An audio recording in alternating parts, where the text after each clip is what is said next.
Let's talk about what slopestyle is. I mean, Well, that's great. We'll get to that. What matey boy who wears the weird helmet? What's his name? Regatkin. He's Amish. He's the guy in philosophy. I thought I'd seen him scooting off that's all those fast plant foot. Off the end of the drop like that. Why the was that not on camera? Isn't he the guy on the We're always recording. Yeah, I said to Leo. Are you really? Yeah. Oh, good. You've got to use that. Right, welcome to this video, which is something of an extended version of the Dirt Shed Show. Basically, we were trying to come up with the most influential and important mountain bikes in history, and to be fair, guys, we failed horribly because it's such a big subject. It's such a big subject. So we're going to try and get into it now in something of a free-form decision-making process. So we have got Doddy, and we've got Steve Jones, we've got Rich Payne, and myself, Martin Ashton, and we're going to just bash our way through this. So guys, I've got some categories, and we're going to decide on particular categories which is the most influential, important bike. I want to start with just the obvious place, the most influential bike. Just in general. Okay, in general, across all sports. So Doddy, you start us off. Go on. Well, it's got to be an original clunker because it's kind of where it all started. No, original bike, not mountain bike. The most original bike, not just a clunker. Outside of mountain biking? Yeah, like So the like most anything, original like a penny bike. farthing. Oh, right. So Wow, are we that's going what back penny to the farthing. beginning? Steve, tell us a story. Of You must have had a penny farthing. Funny you should say that, but I've got a farmer friend who deals in Ford tractors, but in his barn, he's got one of the original. Of course you have. He's got one of the original, what they call The velocipede. velocipede, the sort of wooden, Yeah, all right. the balance bikes. The first actual, generally, I mean, before the safety bicycle. I mean, there is one. Amish bike. But the Amish bike, yeah. The Regatkin. No, the slopestyle bike. There is one in, folks, there is one in Drumlanrig Castle in the UK if you want to go and see one, but I probably shouldn't give my mate's address away because it's probably a bit of a collector's item. I'd right? imagine Yeah. it is. There can't be many I around. can't believe it's a real one, Steve. I really Yeah. can't. You're talking nonsense, but... I'll tell you what is nonsense, Martin. Doddy's statement there that the clunker was an original mountain bike from California. It wasn't. Mountain biking started in Wales, Doddy. No, hold on. Where did that come from? In Wales? Hold on. Right. So at the same time that the clunkers were doing their thing in the 70s, the exact same thing was happening in Australia and in Canada and no doubt in Wales. The only thing is the only people that made anything of it was the Americans. They put it on the map. They invented downhill racing with synchronising stopwatches. Gary Fisher coined the term and made the first mountain bikes. Let's move on, because I'm going to say the velocipede is the most influential What you're looking bike. for here is resolution, So, right? yeah, That's the key word. Let's start with... I didn't hear bicycle, I just heard mountain bike, to be fair. If we could start with cross country, okay? Let's try and decide what is the most important, the most influential cross country bike in the history of the sport. Let's start. Cross country, I guess, is the essence of mountain biking, is it? It's It's mountain biking as a whole, surely. Uphill, down dale. Yeah. Doing everything. Go on, Steve, start us off. I mean, surely, it's widely recognised, maybe the first stump jumper steel Yeah. bike. All right, What about go on, Rich. early Gary Fisher when they went 29? Because the yeah. XC World now... Rich is bringing 29 in already. He's the guy in the Wow. XC World now. It's faster, isn't it? 29 is the way. Now, listen, that's interesting, because that was Cy Richardson's first bike he mentioned. Okay. That's what he said. Yeah. He said it was a mad idea at the time, but look at us now. We're all on 29ers. When you say a mad idea at the time, mountain bikes could have actually had 29-inch wheels from the beginning. They only used 26 because it was easier. Whoa. They were experimenting To with get the different wheel parts. sizes from the beginning. Yeah. Yeah. Wow. So we might have actually been on 29s from So the we very could have beginning. evolved from 29s. We could be on 36s or something by now if we'd kept on going bigger. You'd have to be But crazy for I've that. got- You'd have to be I've like got- one of those GCN crazy dudes. I've got a suggestion, right? Because I think the Scott Spark is the most important cross-country bike, just because it's just it's Certainly. it's I kind of results. agree with Certainly you modern day. in modern day because Yeah. it's probably the winningest. Is that word? Just. Yes. That- I think it's just got said about it. 50 odd titles to its or wins to its name, and the Special Epic is only about 3 behind. So between Yeah. those two, cover most World Cup wins. I do agree with Jones with the Stumpy though, because it's kind of it set the precedent from the start. But Yeah. it shouldn't just be about all bikes, should it? No, It should be I don't about think But this let's is. face it, it's still with us. Yeah, Yeah, yeah. yeah, definitely. yeah, in a very different form. Yeah. Right, Yeah. you know? Well, Yeah, that's just yeah. evolution of that Yeah, same bike, yeah. I guess. Should we move on to modern sport like Enduro, Martin? Yes, let's try Enduro. Obviously, we haven't actually got a conclusion. Let's go. last time. Let's go with Enduro. Enduro next. So guys, I'm going to come in with have Enduro. to- Now, the Specialized Enduro was around from 2000, 2001. But Yeah, thereabouts. Was it that old? what Yeah, because it was actually- 4-inch travel to start with. Wow. Okay. So you know, That was also before Enduro was a race format that we know Yeah. as Enduro. yeah, and I mean the French started Enduro, but anyhow, we're talking about bikes, right? I'm just thinking here, could it be the product that makes the bike rather than the bike? For example, the Specialized Enduro. I mean, the Yeah. Fox 36 made that bike, didn't it? It enabled it to become that sort of downhill style bike. That's an So- interesting take. Yeah, but that's going to send us in all sorts of directions. If we're Stephen. talking That's a good individual point. products, It is quite interesting. what good about point, droppers then? Yeah. And all Yeah, sorts. good point. Anyway, Enduro bikes. I'm going to go with the Specialized Enduro. I first. was actually going to throw Cannondale Jekyll into the Yes. mix. Cool bike. Yes, Very cool Cannondale's a bike. good First- suggestion. From a racing perspective, First bike Enduro. to win the first ever Yeah. EWS. And still in 2013. current production. yeah. Yes. Look at Martin smiling with He's a lit good up, isn't he? Cannondale. Still in production. But the Cannondale Jekyll won the first ever EWS under Jerome Clements. What are you going to say? That's a good Jerome point. Clements won the first Enduro. Despite his Cannondale. He didn't need Sorry, it. Mark. To be fair, I mean, Mark, we went to Canada. Yeah, Yeah. I think the Jekyll's a good I point. think actually. the Johnny, Jekyll's what do gotta you be up think there. on that? Well, I kind of agree with both of those. Annoyingly, I wish I'd mentioned some other bikes prior to them. Go on. And I would have said before Enduro was really a thing, the sort of predecessors to that were bikes like the Common Meta 5.5. Yes. Yeah, like, yes. So it wasn't an Bike. Enduro bike, but it was like a long burly travel trail trail bike, bike. Yeah. And the geometry and the way suspension work was amazing. And there was also, although it's probably not that good by today's standards, think of the Marin Quad XLT. That was made to do the Mega Avalanche Whoa, on. Yeah. yeah, true. And they was all kind of warming up to where Enduro was going to happen, but actually Specialized were kind of there. Ahead of the game a earlier. little. I feel And like we're with the getting into name. even muddier water. This is hard to decide. I mean, One of those two I'd want I to go think, with, I think. I think it's probably, for me, I could be persuaded that the Special Enduro probably was. Special Enduro. I think ahead of the game. we're going to give it to the Specialised Enduro. Yeah. But But I obviously, do love your point that Jerome Clements, Yeah. he won the first EWS on And then those quite bikes. a few after that as well. Yeah, that's wasn't like a difficult one- with those. we're on those two bikes. The rest is up to you in the comments down below. So there's Yikes. one little conversation you can start with. Is it the Cannondale? Is it the Special Enduro? Let's move on, because I think we might have got through Enduro not too bad I there, think guys. I don't even want to bring this up. It'll be quick down- if it's trials.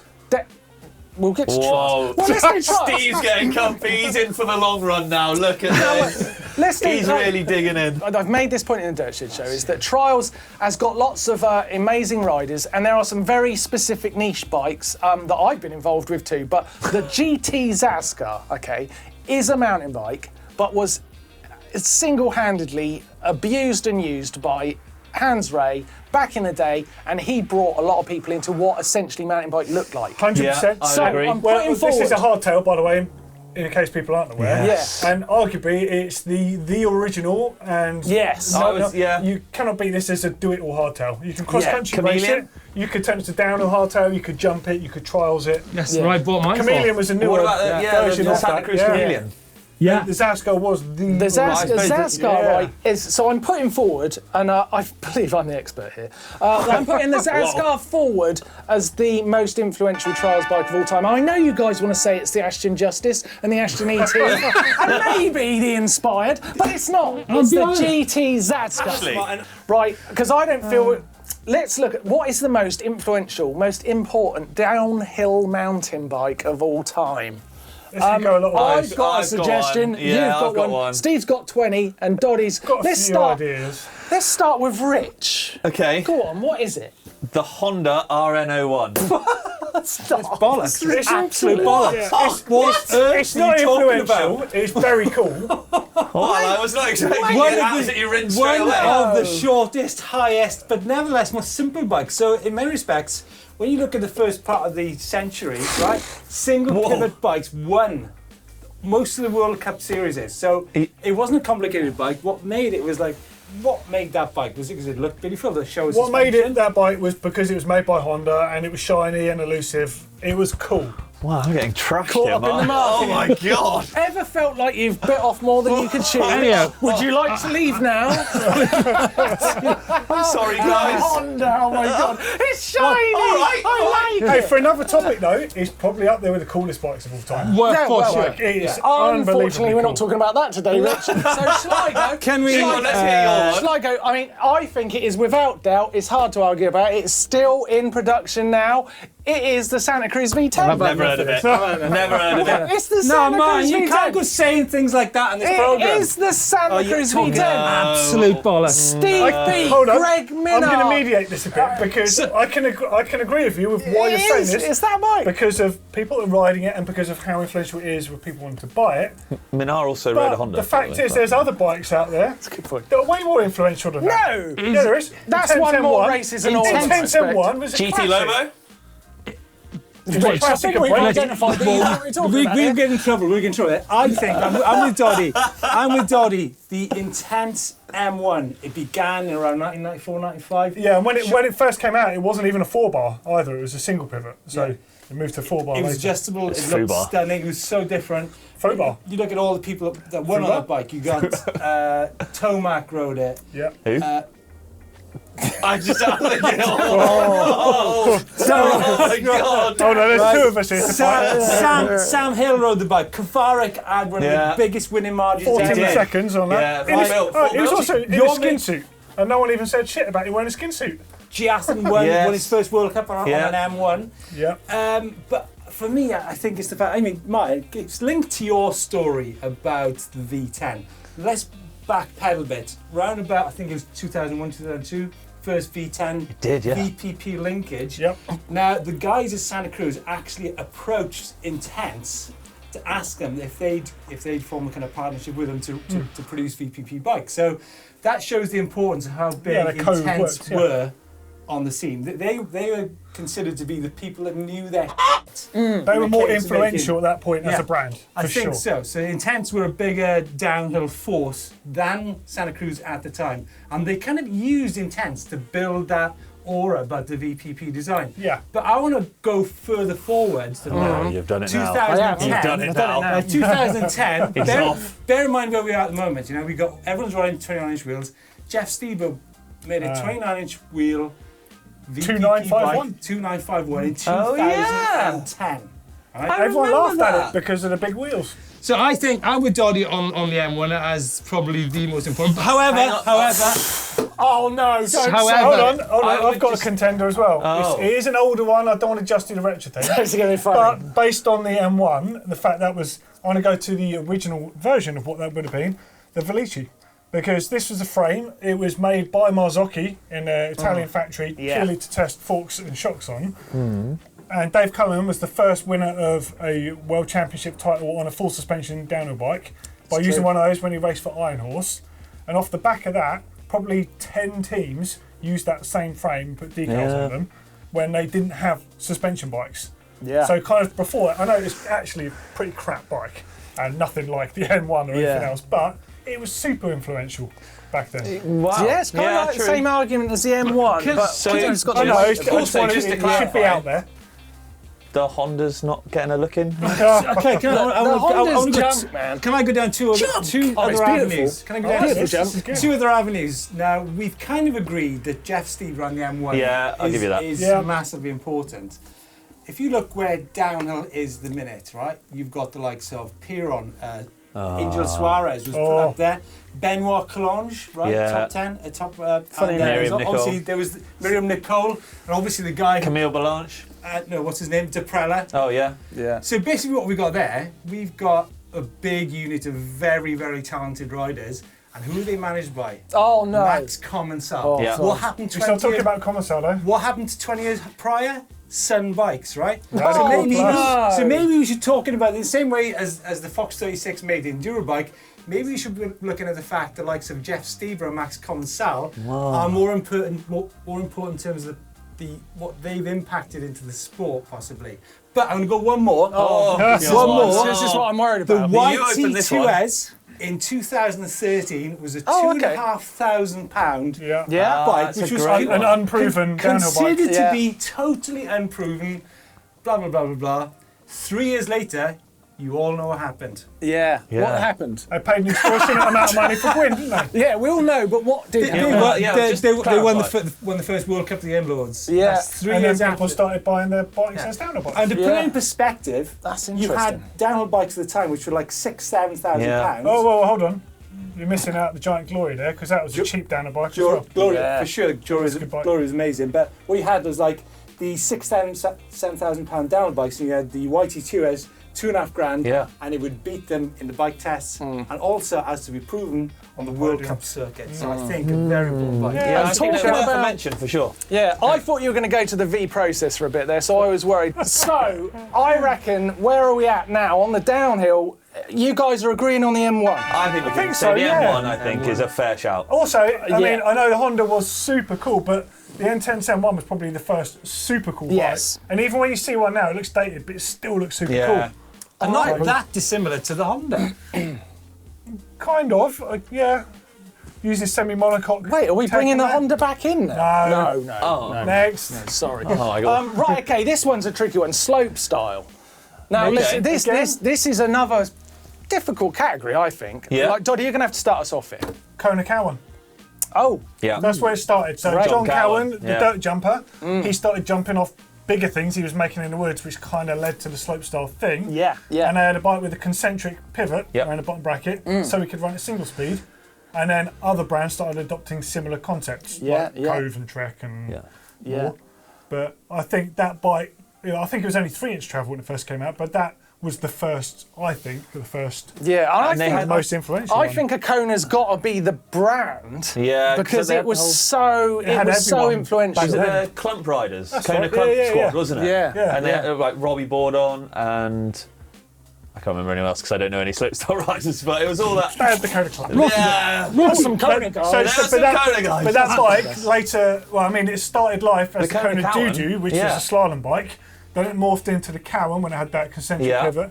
Then it moved to the Kona Bass, Paul Bass bike. Oh, of course, Yeah, yeah. And he was probably their most famous Yeah. slopestyle rider. Yeah, yeah. Sick rider. All right, so back onto that slopestyle thing, because there is more to bring into it. I find on slopestyle, I can't really think of that many bikes, but do you Well, think it's The like Trek, a big... Trek ticket, Yeah. There was the but intent. the format for it, the sort of 4-inch travel, fairly slack, throw it around, kind of came from those Konas, I think. But then we were talking about the YT2s earlier, and YT actually started in dirt jump and slopestyle Of course, yeah. with Andreu and stuff. So actually, those guys, you think of the earlier, is it New World Disorder edits and stuff like that with him in, throwing these mental tricks on early YTs. Modern day, you got the new think guys like Canyon, big brands who are doing like their, Thomas Genon and a few riders like that who are riding their Stitch 720, their little 100mm Yeah. full sus bike.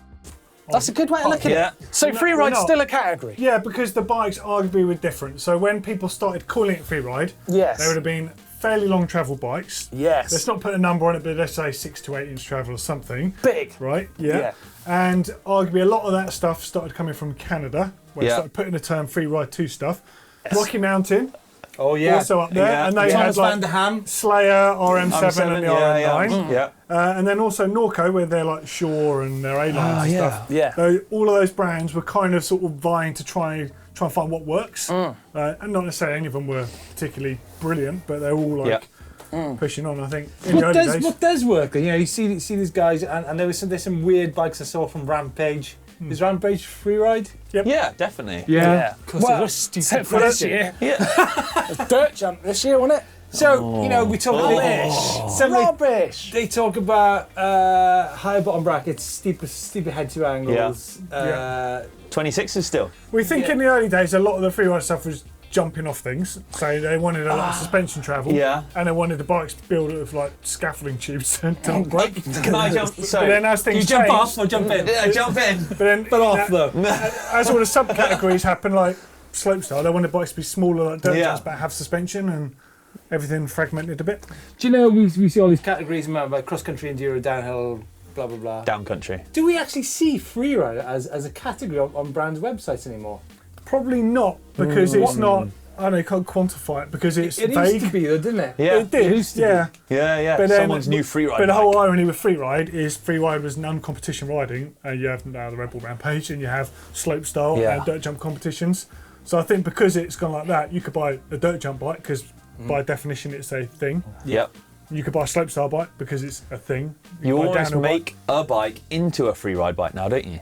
Dottie, you are definitely the expert in the freeride bit, I think, here. So you name it. What is the most influential freeride bike? Whoa. And then I'm going to ask you guys quite an interesting question. I will probably say the Kona Stinky. Yeah, I'm with you. Because Because they kind of morphed it over the years. They had the Stab, which was a downhill version of the same platform, and it went up in travel over the years, and it's kind of still around. Yeah. There was a style Stinky bike. Deluxe as well, wasn't there? Yeah, that's right. Yeah, just a bit nicer. But a bit like more Stab, travel. Stinky, Inches, it's right up your street. And Kona, as you pointed out, Oh, I mean, it's got everything. do you know what Kona means?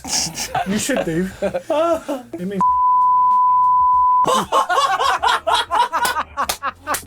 But what I was going to say about Kona before you Hang on a shut me minute. down and embarrass me was I just think Kona in general kind of There's no need to be embarrassed, They Tommy, about owned it. they owned that whole free ride thing because they just made it theirs. I think the so. Kona Club, the whole slope style, Yeah. free ride, all of that stuff that's non-conformist. To wrap Okay. this up, I think would be a really cool thing to reflect on after all the bikes we've talked about is some of the brands that surprisingly we just haven't mentioned. Because they haven't been as influential as maybe you'd think they should be because of their size. For instance, we haven't mentioned Trek. Well, I was going to mention Trek actually in the downhill because if you think about it, one of the most successful downhill bikes of the past 12 years. Yeah. You have the likes of Gwyn, Rachel Atherton, and let's face it, everything looks like a Trek. It's and like lots a of Session. a lot of bikes do look like Trek's bikes. The Session was launched in 2008. They were the first brand to come up with a production downhill 29-inch wheel bike. Yeah. They're ruling at the moment with the World Cup Series. It's Well, and you think of guys like Semenuk and that actually on the freeriding with them. And Reece Wilson's won the World Cup, Yeah. World World Championships, Champs, yeah. and the World Cup in snowshoe. Yeah. It's a The yeah. Session itself could be one of the most I successful think the bikes ever. Session is up Yeah. there. All Are rounder. there any other brands like that we've not I'm touched sure on? there's loads. I mean, it's easy to forget, isn't it? yeah. I mean, there's so many bikes out there. I wonder what the most influential brand is. Again, a conversation Whoa. for another That's day. a brand But alone. I tell you what, guys, we've got to wrap it up I there because think I know what the most influential brand is, Doddy, and it annoys the hell out of me. GMBN. no, Oh, well, don't say it, don't say it. I've got to know now. I've got to know now. But don't get it on camera. Don't put it on camera. we can get through this. Oh, let's go give him a coffee.